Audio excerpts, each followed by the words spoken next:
வக்கீல் வாய்ஸ் நேயர்களுக்கு வணக்கம். நான் உங்கள் வழக்கறிஞர் சார்லஸ் வெற்றிவேந்தன். இன்னைக்கு எதை பத்தி தெரிஞ்சுக்க போறோம்னா, பார்ட்டி இன் பர்சன். அதாவது ஒரு நீதிமன்றத்துல ஒரு வழக்கு நடக்குது. அந்த வழக்குல வந்துட்டு பார்ட்டி இன் பர்சன் ஒருத்தர் அப்பியர் ஆகுறாரு அப்படின்னு சொல்றாங்க. அப்படின்னா என்னங்க, பார்ட்டி இன் பர்சன்னா என்ன, எனக்கு புரியலையே, பார்ட்டி இன் பர்சன் வார்த்தை புதுசா இருக்கு அப்படின்னு பலர் வியப்படையலாம். அதாவது பார்ட்டி இன் பர்சன் அப்படின்னா கிட்ட உங்களுடைய வழக்குல நீங்களே போய் வாதிடலாம் அப்படின்னு சொல்லிட்டு ஒரு வாய்ப்பு உங்களுக்கு கொடுக்கப்படுது. அதை பலர் என்ன கேட்பாங்கன்னா, எப்படி சார் அது முடியும், அதுக்கான வாய்ப்பு இல்லையே, ஒரு வக்கீலை போய் பார்க்கணும், வக்கீலுக்கு நான் ஃபீஸ் கொடுக்கணும், இதெல்லாம் கொடுத்த பிறகு தானே எங்களுடைய வழக்கில் நான் போய் அதாவது ரெப்ரசன்ட் பண்ண முடியும் அப்படின்ற மாதிரி விஷயங்கள் கேட்குறாங்க.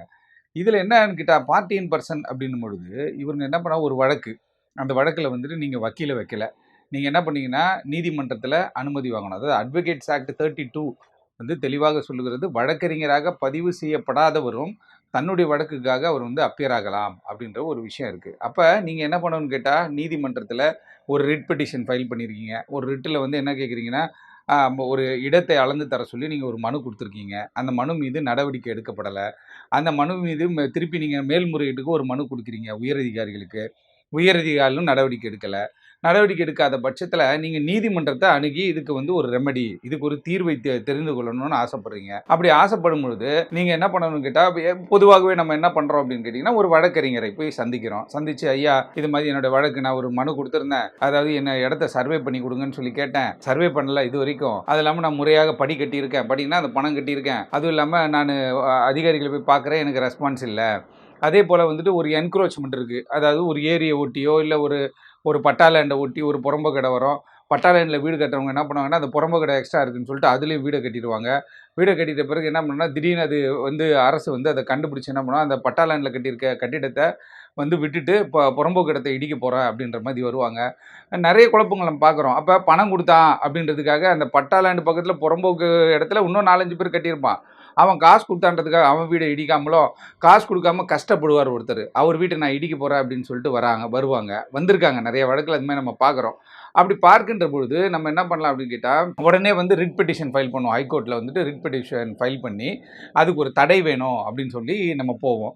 அப்படி ஹைகோர்ட்டில் போய் ஒரு மனுவை தாக்கல் செய்யும் போதோ, இல்லை கீழமை நீதிமன்றத்தில் போய் ஏதோ ஒரு வழக்கு நீங்கள் தாக்கல் செய்கின்ற பொழுதோ, நீங்கள் என்ன பண்ணலான்னு கேட்டால், பார்ட்டியின் பர்சனாகவே என்னுடைய வழக்கு எனக்கு ரொம்ப நல்லா தெரியுங்க, வழக்கறிஞர்கிட்ட என் வழக்கை கொடுக்கறதுக்கு பதில் நானே என் வழக்கை நான் வாதாடுகிறேன் அப்படின்னு சொல்லிட்டு நீங்கள் ஒரு மனுவை தயார் செய்து அதில் நோட்டரி பப்ளிக்கிட்ட கையெழுத்து வாங்கி அதை நீங்கள் பதிவுத்துறை, அதாவது நீதிமன்றத்தில் அந்த ரெஜிஸ்ட்ரி இருக்கும், ரெஜிஸ்ட்ரியில் போய்ட்டு நம்ம ரிட் பெட்டிஷன் ஃபைல் பண்ணக்கூடிய செக்ஷனில் ஃபைல் பண்ணும்போது அது கீழே உங்கள் மனுவில் கீழே உங்களுடைய தொலைபேசி எண்ணெலாம் போடுவீங்க. அப்போ அதில் ஏதாவது டவுட்ஸ் இருக்கா, இல்லை அந்த பெட்டிஷன் நான் ரிட்டர்ன் போடுறேன்னா அப்படின்னு சொல்லி அவங்க என்ன பண்ணுவாங்க, எழுதிட்டு உங்களுக்கு தகவல் சொல்லுவாங்க. நீங்கள் பதிவு பண்ண உடனே உங்களுக்கு ஒரு எஸ்ஆர் நம்பர் கொடுக்கப்படும். அந்த எஸ்ஆர் நம்பரை வச்சு நீங்கள் ஆன்லைன் கோர்ட்டு அந்த போர்ட்டல்லாம் இருக்குது, அதில் போய் நீங்கள் செக் பண்ணலாம். ஒரு எஸ்ஆர் நம்பர்னால், எஸ்ஆர் நம்பர் நீங்கள் மனு தாக்கல் செய்ததுக்கு உங்களுக்கு ஒரு நம்பர் எஸ்ஆர் நம்பர் கொடுப்போம். அந்த எஸ்ஆர் நம்பர் நீங்கள் செக் பண்ணி பார்க்கும்பொழுது என்ன ஸ்டேஜில் இருக்குது, ரிட்டன் ஆகிருக்கா, இல்லை அடுத்த ஸ்டேஜுக்கு போயிருச்சா அப்படின்றது, இல்லை யார்கிட்ட இருக்குன்றதையும் நம்ம ஆராய்ச்சி பண்ணி தெரிஞ்சுக்கலாம் ஒரு வழக்கில் உயர்நீதிமன்றத்தில். இப்போ நீங்கள் பார்ட்டியின் பர்சனாக, அதாவது உங்கள் வழக்குக்கு நீங்களே அப்பியர் ஆகின்ற பொழுது நீங்கள் நீதிமன்றத்தில் முறையீடு செய்கிறீங்க. அதாவது ஐயா நான் என்னோடய வழக்கு நல்லா ஸ்டடி பண்ணியிருக்கேன், என் வழக்கு நான் பேசினா ரொம்ப சிறப்பாக இருக்கும் அப்படின்றதுக்காக நீங்கள் ஒரு வழக்குக்காக போய் அப்பியர் ஆகுறீங்க. அப்பியர் ஆகும்போது இதெல்லாம் நீங்கள் சாட்டிஸ்ஃபை பண்ணி இருக்கும்போது உங்கள் மனு ஏற்றுக்கொள்ளப்படுது. இல்லை உங்களுக்கு ஏதாவது லீகலாக வக்கீல் வேணுமா, ஃப்ரீ எய்டு, லீகல் ஃப்ரீ எய்டுலாம் இருக்குது, அது மாதிரி வக்கீல் எதாவது வேணுமா அப்படின்றதெல்லாம் கேட்பாங்க. இல்லைங்க எனக்கு வேணாம், என்னுடைய வழக்கை நானே பார்த்துக்கிறேங்க அப்படின்னு சொல்லிட்டு. ஏன்னா நிறைய வழக்குகள் வழக்கறிஞர்களே பார்ட்டி இன் பர்சனாக பொதுநல வழக்கெல்லாம் தொடுக்கும்போது பார்த்தீங்கன்னா, வக்கீலே என்ன பண்ணுவாங்கன்னு கேட்டிங்கன்னா, பார்ட்டி இன் பர்சனாக அவங்க என்ன பண்ணுவாங்க, அப்பியர் ஆகி பேசுவாங்க. அந்த மாதிரி பேசியிருக்க வழக்கில் நம்ம நிறைய பார்க்குறோம். இதில் என்ன ஒரு விஷயம்னு கேட்டால், பார்ட்டி இன் பர்சனாக நீங்கள் பெயில் அப்ளிகேஷனுக்கு போய், அதாவது ஜாமீன் கேட்டு போகிறீங்க பார்த்தீங்களா, அதில் நீங்கள் பெயில் அப்ளிகேஷன் இது பார்ட்டி இன் பர்சனாக அப்பியர் ஆக முடியாது. அதே போல் பரோல் கேட்கும்போது பார்ட்டி இன் பர்சனாக, ஏன்னா நீங்களே சிறையில், அதாவது பரோல் கேட்குறவர் யாருன்னு கேட்டால் அந்த பார்ட்டி சிறைக்குள்ளே இருக்கார், அவரே பார்ட்டியை பரோலை கேட்க முடியாது. எனக்கு விடுமுறை கொடுங்க, எங்கள் தாத்தா இறந்து போயிட்டாரு, நான் சிறைக்குள்ளே இருக்கேன் அப்படின்னு சொல்லிட்டு அவர் பார்ட்டி இன் பர்சனாக நீதிமன்றத்தில் அப்பியர் ஆக முடியாது.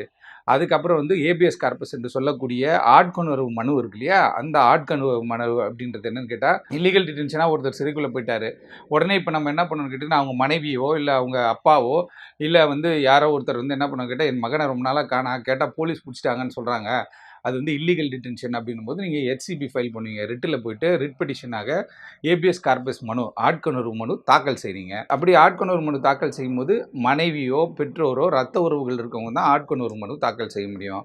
அந்த சிறைக்குள்ளே போனார் பார்த்தீங்களா, ஒரு ஏன்னு ஒருத்தர் சிறைக்குள்ளே போட்டு அவரே வந்து ஒரு மனுவை தாக்கல் செய்து என்னுடைய ஆட்கொணர்வு மனுவை நானே வாதிடுகிறேன்ல அவங்க வந்து சொல்ல முடியாது. இப்படி வந்து சட்டத்திற்கு உட்பட்டு நல்ல வாய்ப்புகள் இருக்குது. ஒரு சில வழக்குகளில் வந்து பார்த்தீங்கன்னா வழக்கறிஞரோட வந்து கிளைண்ட்டு அதாவது பார்ட்டி இன் பர்சன் வந்து ரொம்ப அழகாக வந்து டிஸ்கிரைப் பண்ணி நீதிமன்றத்தில் அதை புரிகிற மாதிரி சொல்லுவாங்க. இப்படிப்பட்ட வாய்ப்புகளை பயன்படுத்தி கொள்ளணும். எல்லா விஷயத்தை அதாவது வக்கீலுக்கு காசு கொடுக்கணும் அப்படின்னு சொல்கிறதுக்காக யோசிச்சுட்டு வந்து தவறாக போய் ஒரு விஷயத்தை வழக்கை வந்து ரெப்ரசன்ட் பண்ணிடக்கூடாது. இப்போ ஜாமீன் வழக்குகள்லாம் பார்த்தீங்க அப்படின்னா அது வழக்கறிஞர் தான் பேச முடியும். ஏபிஎஸ் கார்பஸ் மனு வழக்கறிஞர் தான் பேச முடியும். பரோல் விடுமுறை இப்படிப்பட்ட விஷயங்கள்லாம் வழக்கறிஞர்கள் தான் நீதிமன்றத்தில் பேச முடியும். அது கீழமை நீதிமன்றமாக இருந்தாலும் கீழமை நீதிமன்றத்தில் நீங்கள் அனுமதி வாங்கிட்டு என்னுடைய வழக்கை நானே பேசுகிறேங்க, நானே கிராஸ் எக்ஸாமின் பண்ணுறேங்க அப்படின்ற மாதிரி விஷயங்களுக்கும் நீங்கள் போகலாம். இல்லை அப்படின்னா உயர்நீதிமன்றம் போகும்போது உயர்நீதிமன்ற ரெஜிஸ்ட்ரியில் நீங்கள் போயிட்டு இது மாதிரி உங்களோட மனுவை அஃபிடவிட்டில் தெளிவாக எல்லாத்தையும் சொல்லி எதற்காக நான் வழக்கறிஞரை வைக்கலை, எதற்காக வழங்கரை வைக்க முடியல அப்படின்ற தகவலை நீங்கள் வந்து அதில் பதிவு செஞ்சு நீங்கள் வந்து ஒரு மனுவை கொடுக்கின்ற பொழுது அந்த மனுவை பரிசீலித்து அதுக்கு ரெஜிஸ்ட்ரியில் ஏகப்பட்ட பேர் வேலை செய்கிறாங்க. இப்போ சென்னை உயர்நீதிமன்றத்தில் வந்து நூற்றுக்கணக்கான நபர்கள் வந்து ரிட் செக்ஷனில் இருக்காங்க, பிரிவுகள் இருக்கு இல்லையா, கிரிமினல் செக்ஷன் இருக்காங்க. இப்போ அந்த மாதிரி செக்ஷனில் இருக்கிறவங்க வந்து என்ன பண்ணுவாங்கட்டா அதை பரிசீலனை செய்து அவங்களுக்கு ஏதாவது தேவைப்பட்டிருக்க ரெக்குவயர்மெண்ட் என்ன இருக்குது அப்படின்னு சொல்லி எல்லாத்தையும் ஆய்வு பண்ணி உங்களுக்கு வந்து ஒரு அனுமதி கொடுப்பாங்க. அப்போ நீங்கள் நீதிமன்றத்தில் நேரடியாக போயிட்டு உங்களுடைய சொந்த வழக்குக்கு நீங்களே அப்பியர் ஆகலாம். அப்பியர் ஆகி அந்த வழக்கில் நீங்கள் வெற்றி பெறலாம். அப்படிப்பட்ட ஒரு வாய்ப்பு சட்டத்துக்கு உட்பட்டு இருக்குது. அதனால் வந்து நீங்கள் பலர் வந்து தயக்கமடையாமல் நீங்கள் வந்து என்ன பண்ணலாம், பார்ட்டி இன் பர்சனாக கூட உங்களுடைய வழக்கில் அப்பியர் ஆகி அந்த வழக்கில் நீங்கள் வெற்றி பெறலாம். அதுக்கான சாத்தியக்கூறுகள் சட்டத்துக்கு உட்பட்டே இருக்கிறது. ஆகவே பார்ட்டி இன் பர்சன் அப்படின்னா என்ன அப்படின்றத நீங்கள் வந்து புரிஞ்சுக்கிட்டு நீங்களே உங்களுடைய வழக்கில் போய் அப்பியர் ஆகிறது தான் பார்ட்டி இன் பர்சன். தனிநபராக நானே எனது வழக்குக்காக அப்பியர் ஆகி என்னுடைய வழக்கை எடுத்து என் வழக்கு சம்பந்தப்பட்ட உண்மைத்தன்மையை நீதிமன்றத்தில் சொல்லுவதுதான் பார்ட்டி இன் பர்சன் என்று. அதனால் ஒவ்வொரு நாளும் ஒவ்வொரு வாரமும் நம்ம வந்து ஒவ்வொரு விஷயங்களை வந்து சட்டத்துக்கு உட்பட்டு தெரிந்து கொள்ள போகிறோம். இந்த வாரத்தில் பார்ட்டி இன் பர்சன் அப்படின்ற நபர் யாருன்றதை பற்றி நான் உங்களுக்கு விளக்கியிருக்கேன். தொடர்ந்து நம்ம சந்திப்போம். நன்றி, வணக்கம்.